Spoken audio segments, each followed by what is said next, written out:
काम नहीं चलेगी। मैं अपने मार्गदर्शक, हमारे अभिभावक, हमारे गुरु श्री शाहनवाज चौधरी जी के चरणों में प्रणाम करते हुए उनको 2 लाइनें समर्पित करते हुए अपनी बात रखूंगा।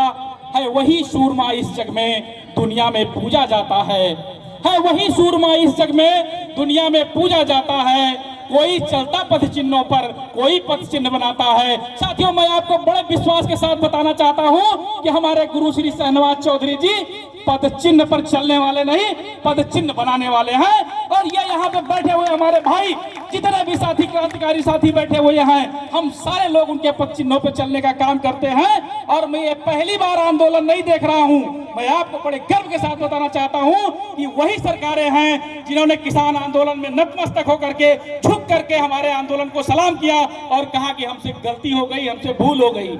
साथियों, मैं आपको बताना चाहता हूं कि अगर इस आंदोलन को जीतना है, इस जंग को, इस युद्ध को जीतना है, तो आपको प्रण करना होगा कि इस लड़ाई को जब तक हम जीतेंगे नहीं, तब तक हम छोड़ेंगे नहीं, हम कदम पीछे नहीं हटाएंगे और अपनी संख्या बल को बढ़ाते जाएंगे। साथियों, मैं उन बातों को दोहराना नहीं चाहता जो हमारे वरिष्ठ साथियों ने, हमारे मंच पर वक्ताओं ने रखी है। मैं आपको, चूंकि राम जन्मभूमि से आया हूं, तो रामायण के और महाभारत के माध्यम से इस आंदोलन को आगे बढ़ाने के लिए 2 मिनट में अपनी बात रखूंगा। साथियों, मैं आपको ले चलना चाहता हूं रामचरितमानस के उस प्रसंग में जब भगवान श्री राम समुद्र के किनारे 3 दिन से विनती कर रहे थे। इस माध्यम से मैं आपको बताना चाहता हूं कि ये सरकारें कैसे मानेंगी और कौन सी भाषा सुनती हैं। 3 दिन से विनती कर रहे थे कि हमें लंका जाने के लिए रास्ता दे दीजिए। उसमें एक चौपाई तुलसीदास जी ने बहुत बढ़िया लिखी है कि विनय न मानत जल जल गए 3 दिन बीत, और बोले राम सकोप तब भय बिन होत न प्रीत।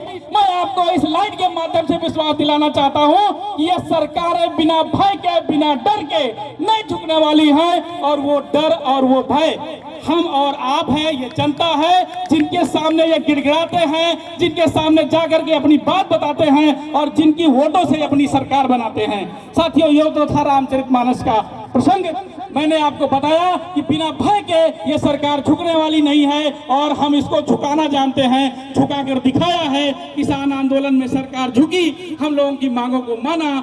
ठीक है, अभी उस पर काम नहीं हो पाया है, उस पर फिर हम आगे बात रखेंगे। दूसरा प्रसंग मैं आपको महाभारत की तरफ ले जाना चाहता हूं। साथियों, एक प्रसंग आता है कि पांडवों को जंगल में निकाल दिया गया, उनको उनका हक अधिकार नहीं दिया जा रहा था।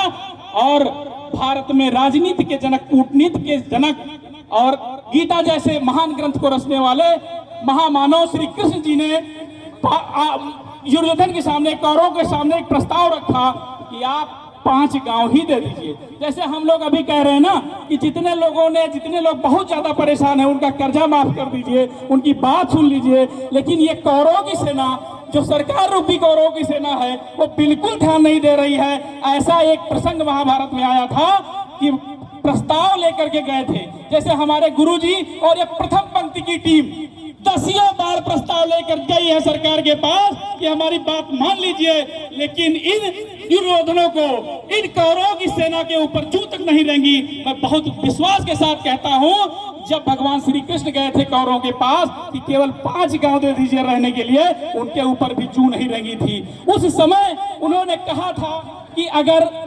आप ये हमारी बात नहीं मानेंगे तो शायद ये बात आपको महंगी पड़ जाए। साथियों, मैं चाहता हूं कि आप सारे लोग एक बार भारत माता की जय बोल करके थोड़ा सा इस मंच को उत्साह दीजिए। हमारे साथी जो सुबह से बिना पानी ग्रहण किए हुए बैठे हुए हैं, हमारे गुरुजी बैठे हुए हैं, उनको आपसे उत्साह मिलती है तो हम जयकारा लगाएंगे, भारत माता की इंकलाब।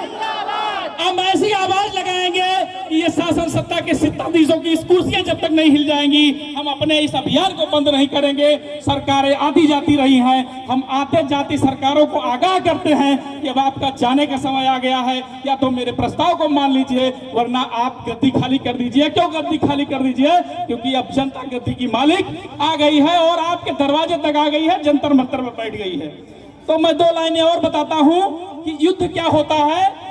साथियों, युद्ध नहीं, जिनके जीवन में वो भी बड़े अभागे हैं, जिनके जीवन में किसी तरीके का कोई युद्ध नहीं है। आज हम जो युद्ध लड़ रहे हैं और जिनके जीवन में युद्ध नहीं है, वो कैसे अभागे हैं।